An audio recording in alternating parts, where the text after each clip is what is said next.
Hey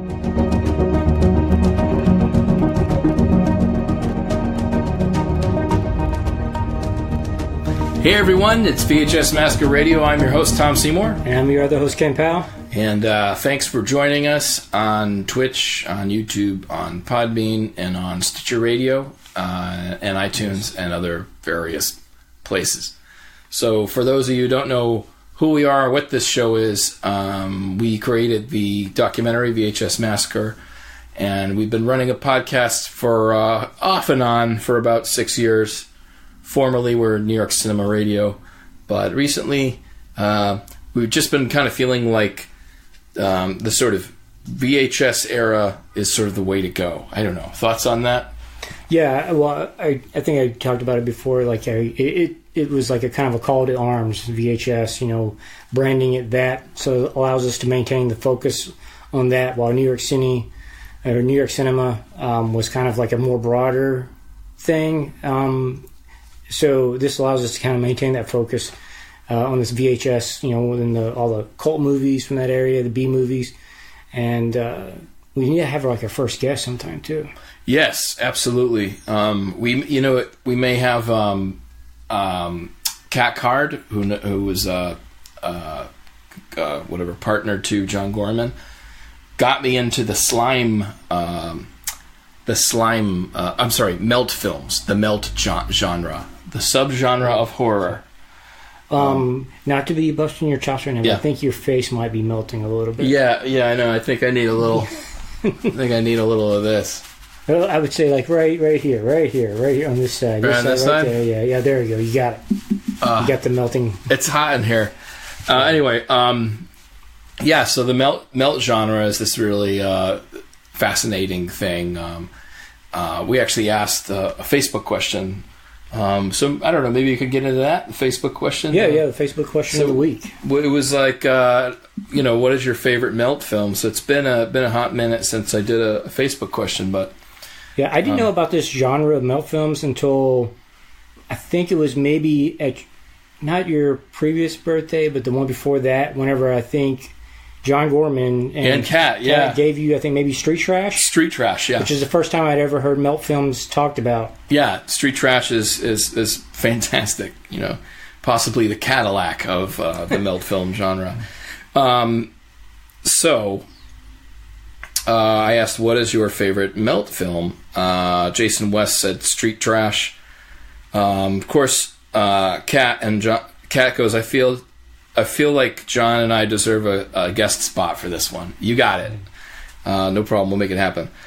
Dylan Rorig says Street Trash. Cat Card, Street Trash. Justin McConnell, Street Trash with Body Melt is a close second, and I have not seen Body Melt. I haven't seen that one either. Matthew Ford, I had to think about this for a second. He says RoboCop. Melt film, yeah. Remember that one scene where the guy drives into the toxic waste in the van and he melts? I get that was also my question too of what exactly qualifies a film as a melt film. I would not put RoboCop in there. Yes, there is a melt scene, but I think it's not in the spirit of melt. Melt film to me is like the centerpiece is the melting. You know? Yeah, well, the film that we watched for this week that we're going to review later, I think definitely qualifies as a melt film. I haven't seen Street Trash, from my understanding, that's a melt film. And then there's another more popular film in there that we actually reviewed when we were New York Cinema Radio. Oh, you're probably talking about The Stuff. Yes. Yes. I think that would kind of qualify too. Yeah, I think so, yeah. That's sort of like that's right. Meteor crashes to the planet. People start drinking this thing for no reason. Yeah. We called it jizz.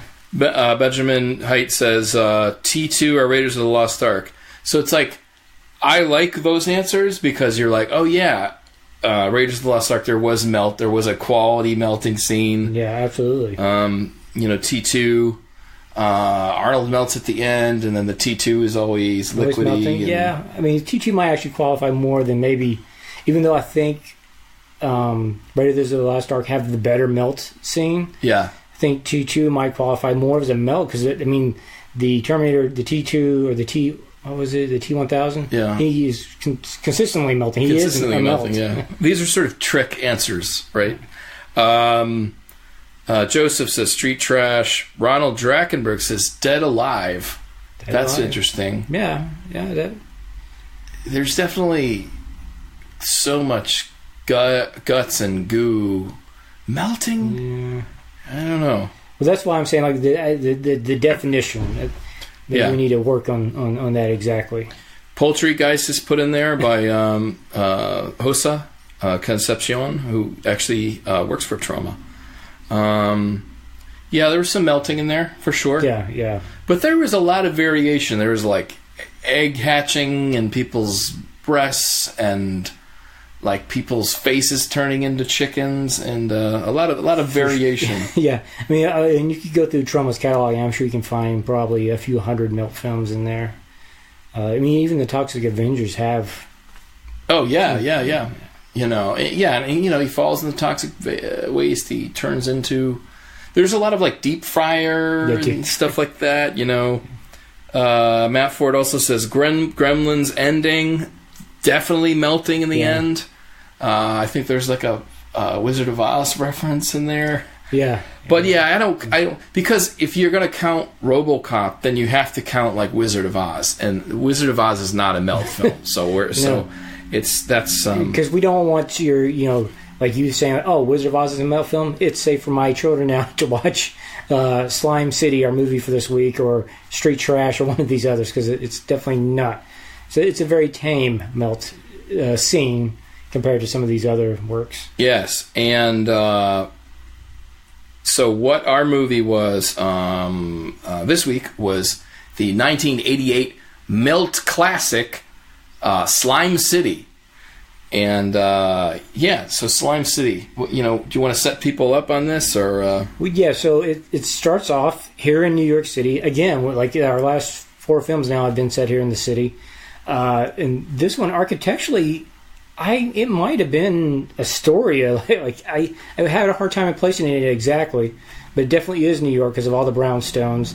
And it was very sad. This is not about the film, but seeing that apartment that they used and realizing like apartments haven't changed too much interior wise. Like they still have that shitty white, the same fridges and the same ovens and. It's kind of sad. It made me depressed about my own building. It hasn't changed in 30 years. Yeah, that makes me want to look up is Slime City. Where was Slime City shot? Yeah, all I could find was New York City, but I couldn't find a specific location. It, like I say, the exteriors definitely made me feel like Astoria or somewhere in Brooklyn. Either one. I had for me, it felt like this could have been down the block. So it just says New York City. It's sort of general. Yeah. But so this is directed by Greg Lamberson, who I believe has a long history in the melt genre. He did the follow-up, Slime City Massacre, starring a friend of ours, Miss Debbie Rochon, who we're going to be interviewing on Sunday. Which should be really interesting, really cool. Yeah, I guess which would be kind of like the unofficial or official start of VHS Massacre, the sequel. Yep. Yeah. Before I forget, the cast, right? We have the character Alex, played by Craig Sabin. Laurie / Nicole is Mary Huner. T.J. Merrick is Jerry. Dennis Embry is Roman. Dick Beale is Detective Irish. I looked that name up. I looked at the cast list and I chuckled then too when I first looked at Dick Beale. Dick Beale. I was thinking of Dick Pill whenever I was reading it or something. But Greg Lamberson, that follow-up isn't that old actually. That came out. It was like maybe 10 years ago. Yeah, 2010. But he's done films that that are in the sort of. If you follow horror, you've heard of like Killer Rack came out in 2015. Dry Bones, and so he's. I mean, if you look at his producer credits, it's just he's done a lot of stuff. But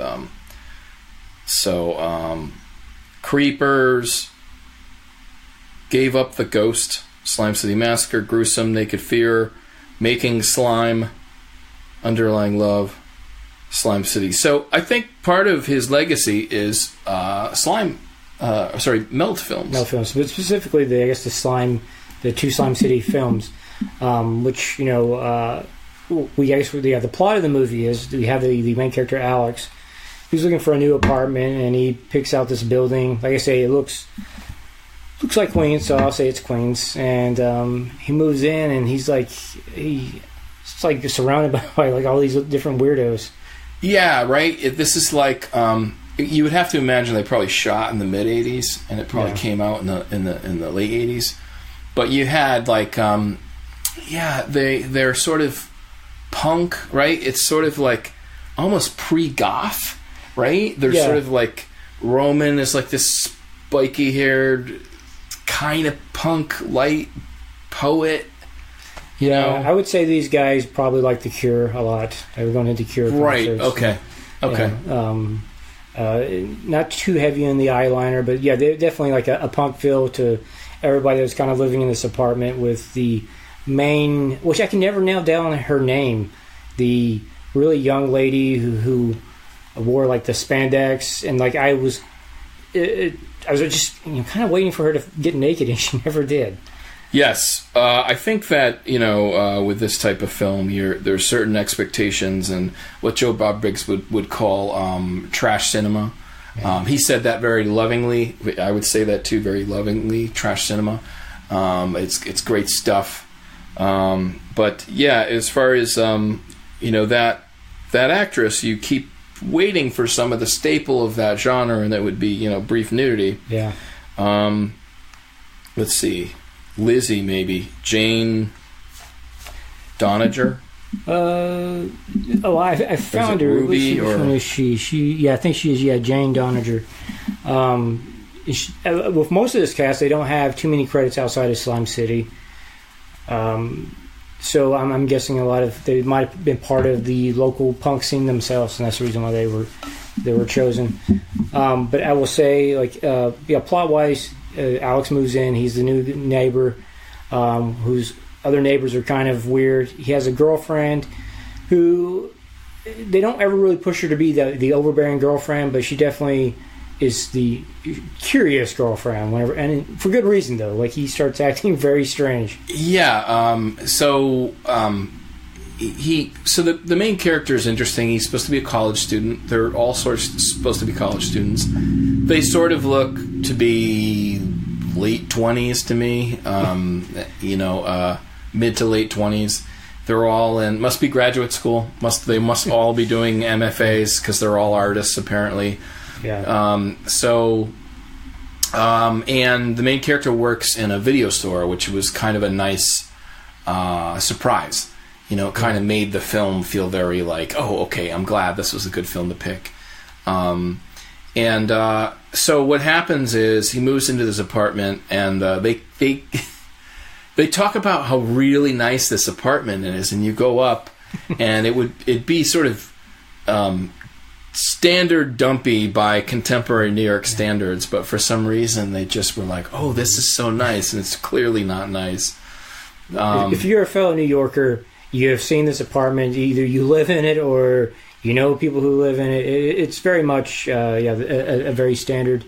Not much has changed in a New York City apartment. Yeah, so. your dirty white walls, your old appliances, your worn out floor. And they were old appliances even for then. Even for then, yeah. That refrigerator was like from the 50s, So basically, the main character sort of befriends this, you would call her a siren? A siren, yeah. She's dressed in sort of lingerie all the time, walking around the city apparently.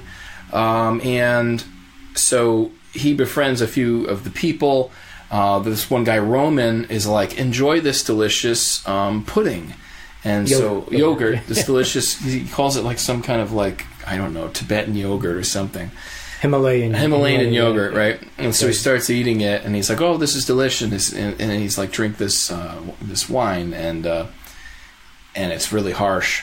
And then he wakes up in the morning covered in just disgusting slime, like this yellow-looking viscous snot stuff. Yeah, and then he they never show him jump in the shower. He's just sort of throws on his clothes and goes to work. He slowly devolves into this yellow, pustule, melting human being. He has to murder someone, and he has the drive and ferocious drive to murder someone. So when he does this, he turns back into a normal human being. But that's what turns him back to a human being, right? Or that's why I understood it. Like, killing somebody allowed the slime creature to kind of go away, so that's why he had the drive to kill more and more. Yep. And it's slowly revealed that the landlord is... and all the tenants are doing this on purpose to any new person that comes in, because the yogurt is actually protoplasm, which is kind of a cool angle if you're into the whole supernatural thing. You're like, okay, protoplasm, it's probably fake, but it has precedent if you believe in that supernatural stuff. So that being said, they're doing that in order to channel, have these spirits possess them, right? So there's this sort of suicide cult in the basement, and these people made this wine and this yogurt, and they had a suicide pact, and so they're now trying to resurrect all their old friends, and so the people like Roman and Lizzie are already possessed by these new spirits, so they're trying to recruit. So it's I don't know. I guess it's a you could say maybe it's a little bit convoluted. Yeah, it gets there, but it never, I think, like gets in the way of, it definitely never gets in the way of the kills or transformations, like the gore effects, or definitely, I think, top-notch work when you consider, like, this probably didn't have a huge budget. I don't think it was made by any huge production company. It was not like a trauma-backed film. Even a trauma-backed film, they don't have huge budgets either.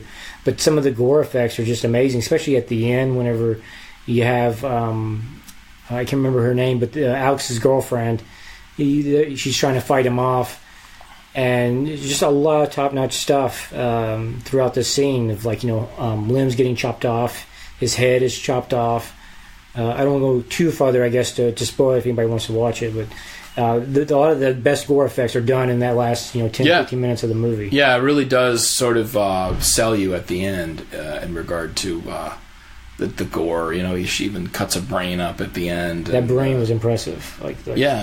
And man, that shade of yellow, like what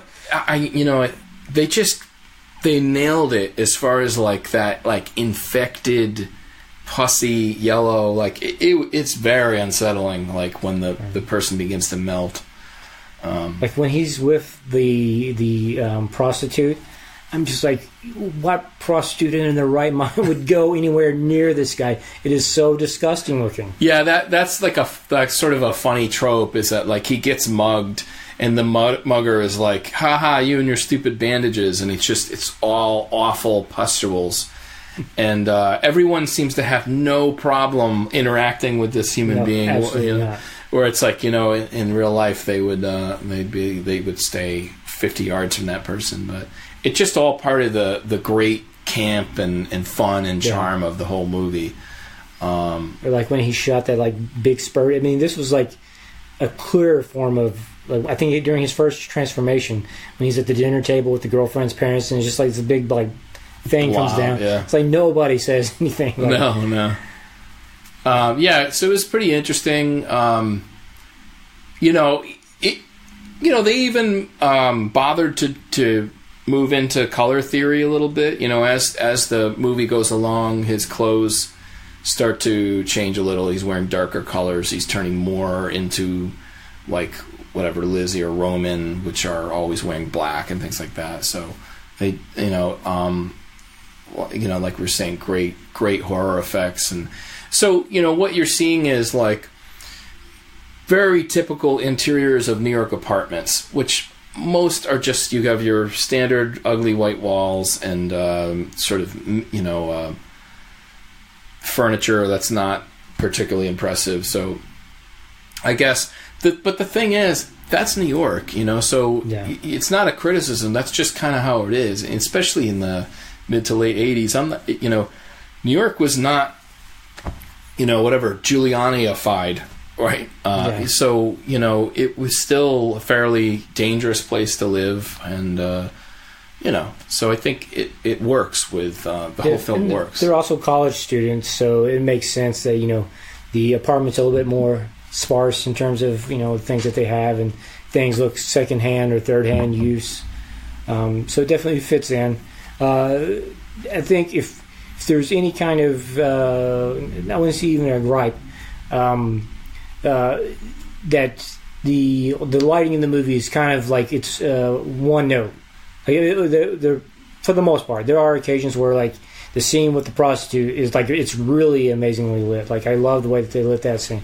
But some of the other scenes, it's kind of like you can see that on a smaller budget movie, you kind of like have to throw light everywhere you can, just so that you make sure that everything is seen, and then kind of move on to the next one. Yeah. So it's not even like a huge gripe, but it's if you were like a film critic picking apart like little things like this and that might have been my only little gripe. Yeah, but I know what you mean though. There are scenes that are excellent, like as far as the lighting. Some of the basement stuff, even when he's like in bed, sort of writhing around. Some of that stuff at night looks really good. Yeah. So it's like when the lighting is good, you really notice. You're like, oh, this is really nice, and then some light, some light, like you said, is just sort of plain. I mean, that's something I struggled with, like when I was doing some of those cheap horror movies I was doing. Yeah. Was that we're shooting in like 10 days, so like you had to. It's like we have 8 pages of dialogue to get through, so you throw up a couple lights, bounce them off the wall, and you get shooting, Yeah. And if it was a conversational scene, you would sort of, it's like you can understand a little bit, like if it's a dinner scene, maybe if you're really running low on time, throw up some lights, start shooting, and then save the finer tuned lighting for the more horror based scenes. So it just seems to me like kind of smart directing. Yeah, absolutely. Yeah, like I say, it's very economical with the way they did it. You can tell like there's certain scenes that are like crafted with light. You can tell that those are very important scenes. They add to the importance of it too, like the big reveal to the prostitute was kind of like one of the bigger face reveals. I mean, he had already killed like the bum guy in the streets, but there wasn't like a full on, I think, revelation of like what his face had really become. You can tell with that lighting they wanted you to like focus in like this is an important scene whenever he transforms. Yeah, and when he gets mugged, there's some interesting gore. The gang member punches him in the stomach, and then his stomach chops the hand off. So and his stomach would sort of instantly heal. So it's sort of like, I don't know the rules of the. I mean, what they do establish is that he can get his head cut off and he's still alive. He can get his guts spilled out and he's still alive. So I guess he just sort of has these sort of supernatural powers to some degree. Yeah, that gut spilling out seems so disgusting.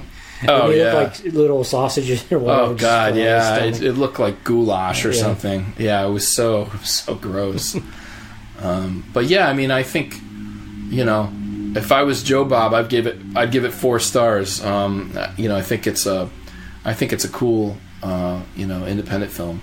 Yeah, absolutely, and it's on Amazon Prime too. If anybody wants to check it out, if you got Amazon Prime, you can watch it for free.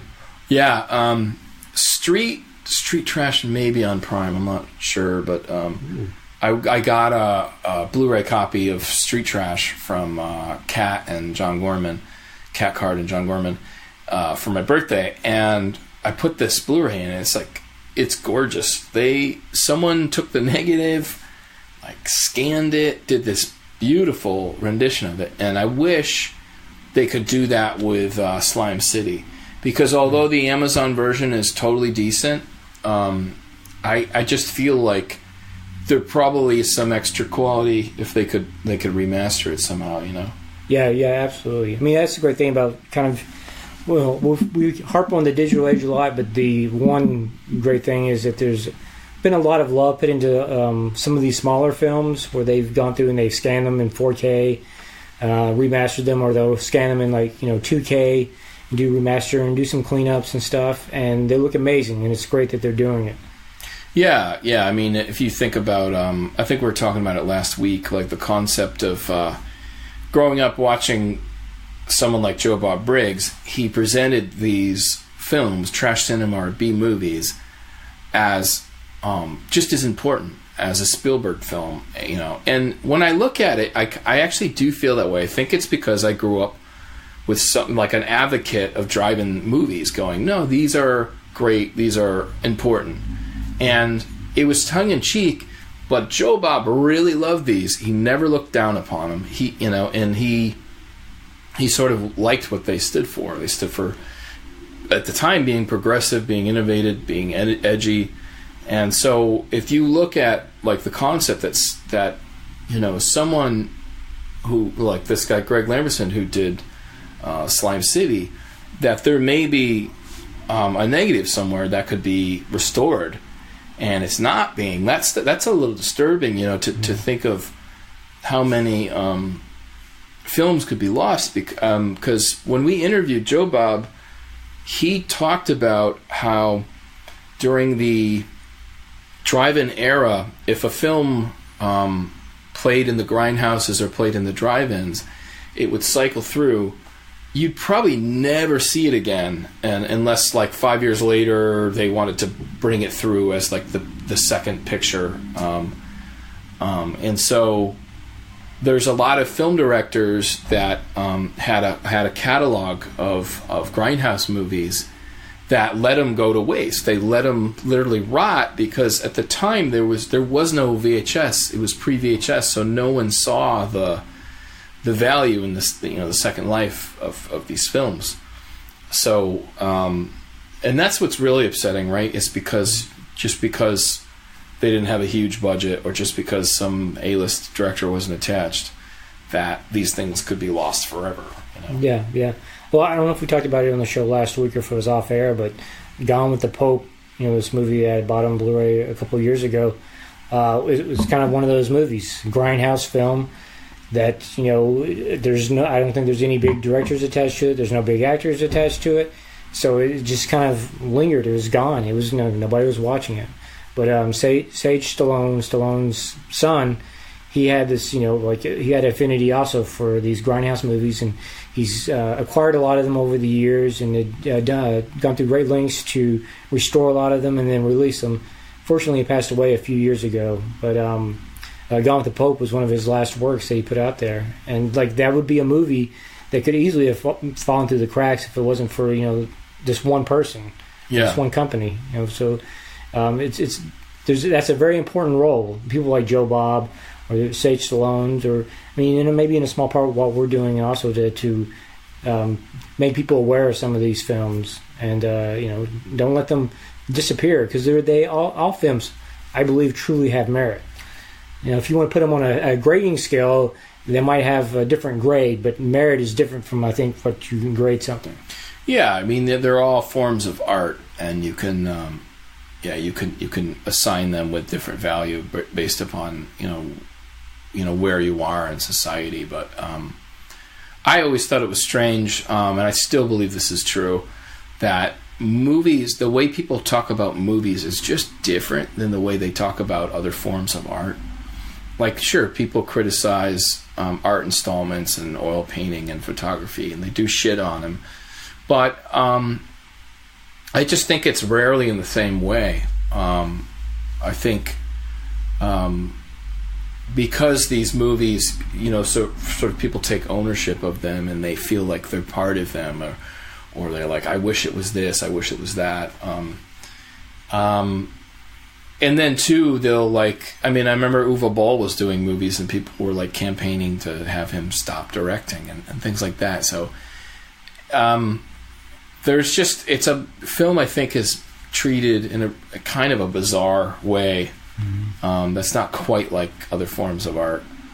Well, I don't think it's very often you'd hear somebody tell an artist to stop painting, stop drawing, stop making sculptures. I mean, it probably has happened, but it's not like often. It's not like you said with Bowl or a Michael Bay. I mean, Michael Bay's a different type. I mean, like there's, let's say, like I enjoy his films, but I don't think like he should be stopped from making his films just because a lot of people don't like them. A lot of people do like them, or they're still like nobody's forcing this art on anybody. Like so, you know, if you don't like the director, watch the guy that you do like, and let the other guy keep making the films for the people that do like him.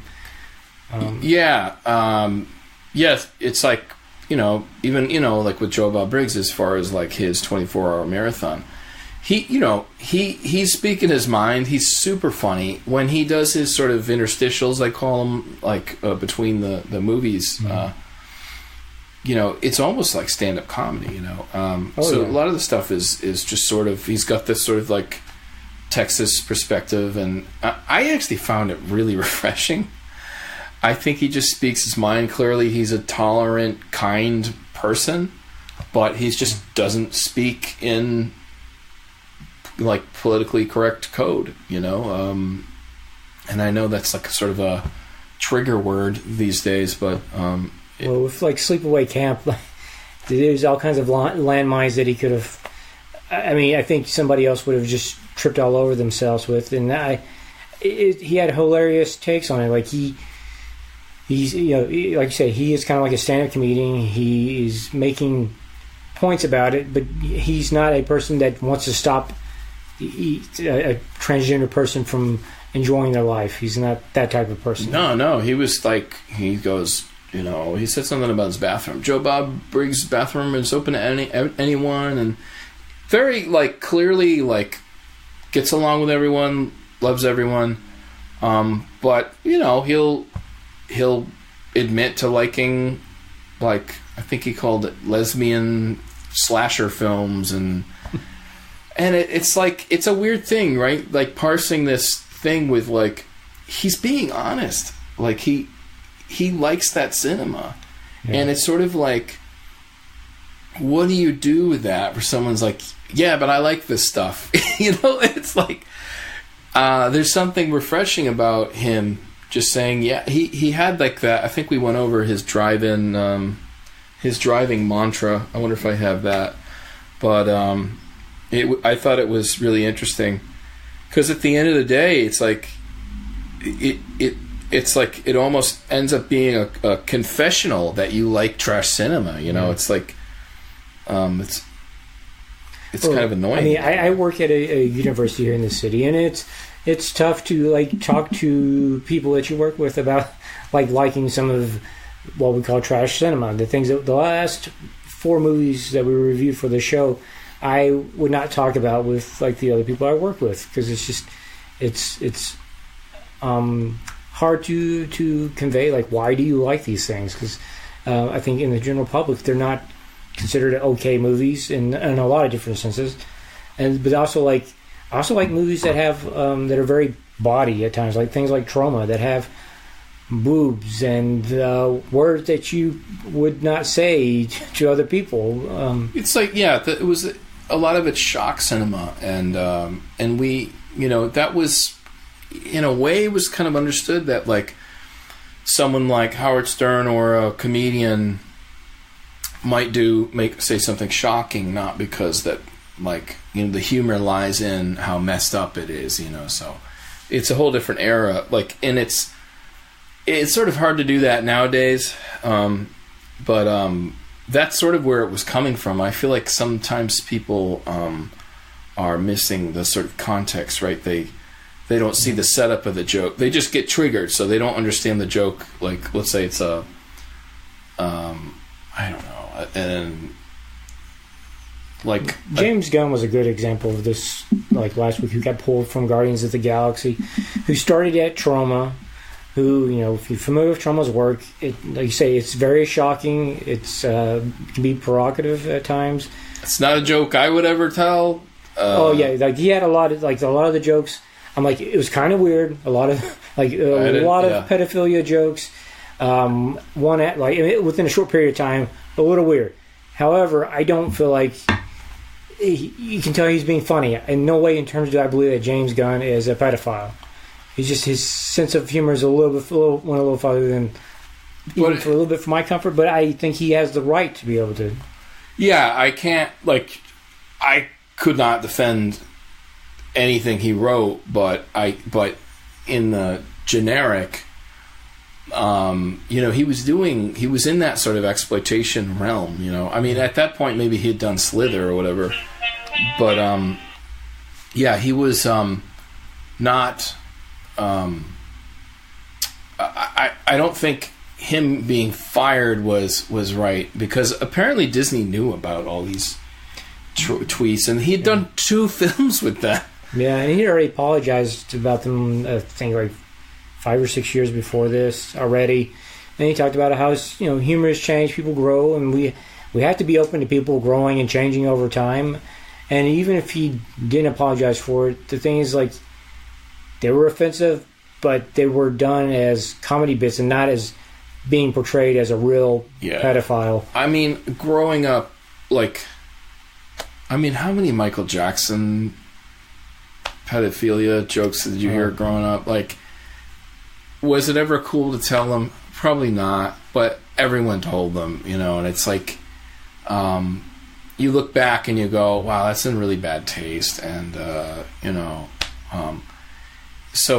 but the concept that you can't, grow or change your mind, or you're guilty of something that society deemed sort of a gray area. It's no longer a gray area, but it was a gray area back then, that you're going to be sort of prosecuted for something that was a gray area like 10, 15 years ago. That's not really cool either. That's not really progressive. That's not really tolerant, But so the drive-in oath was, we are drive-in mutants. We are not like other people. We are sick. We are disgusting. We believe in blood and breasts and in beasts. If life had a vomit meter, we'd be off the scale. As long as the drive-in remains on planet Earth, we will party like jungle animals. We will boogie until we puke. Heads will roll. The drive-in will never die. And I think I mentioned this last week, but I thought, it's like it's an oath, but it's just so bizarre that you have to sort of that's weird, like that it's almost like confessional that you like this stuff. It's like violent, it's like, look at Shakespeare, look at Law and Order SVU. It's like, network TV is constantly filled with murder and rape and violence as a staple, and it's okay there, I think, because there's more of a clear line between the good people and the bad people. Yeah, I guess that's how they can justify it. But also I think that they also work with more of implication, implying a lot of times the murder or the dead body. While trash cinema, we're gonna show you all the guts and the warts and everything with the death. And I think these things are I think good for society in a lot of ways. And not not saying 12-year-olds should be watching these, but they do. But I think that they allow us to explore a little bit of, I guess, of our different part of ourselves, or a different part of the mind. And that might not be who you are in your mind, but it allows your mind to go to these places without actually going to those places. And the thing is, this stuff has always existed. Before Disney came along and Disneyfied a lot of the fairy tales, a lot of them were pretty gruesome. What's the one with they put the woman in the oven? Is that Hansel and Gretel? And they're brutal. A lot of those old fairy tales are incredibly brutal, and they were, I think, designed to warn children against the sort of evil of the world, and so it is interesting in a way where we seem to have amnesia as a society. We seem to constantly forget that this stuff has always been around, and society is actually more peaceful than it's ever been. Even though it doesn't feel like it. But anyway, I like drive-in movies. I like B movies. Slime City, I think, was great. Actually, Slime City, very tame. Like we said, no nudity. I mean, really, it was just gross out. I don't even know. Probably can't even count on my finger the curse words. I don't even remember any curse words really that jump out. Well, no, I do remember the gay term that was used. Oh yeah, the mugger. The mugger, yeah. But outside of that, though, like there's not really a lot of cursing in it. In terms of like blood, there's only a few scenes of like blood. Most of it's like it's just orange, viscous, kind of pulsy looking stuff that's kind of gross. And then like when his guts spill out, I say it's like a soup more than anything. So yeah, in terms of like pushing the limits, this movie I wouldn't say pushed any far limits. Yeah. But just a great melt movie. Yeah. And we can't wait to watch the sequel, Slime City Massacre, starring Debbie Rochon. Yes. So, are you looking forward to Sunday? Yeah, I'm definitely looking forward to seeing Debbie again. It's been since the last time that we did the interview that I've seen her. I really enjoyed meeting her last time. That was my first time meeting her. And she's she's good friends with John Bloom, Joe Bob Briggs. And her herself also has a wealth of knowledge when it comes to film and VHS, and it'd be good to go back there and to see if we can dig out any more nuggets. Yeah, pick it for some more information. She's in town because she's actually working on Lloyd Kaufman's new film, Tempest, Shakespeare's Shitstorm, and I read somewhere that Lloyd is claiming that this might be his last film, and I hope that's total bullshit. I don't see why it would be.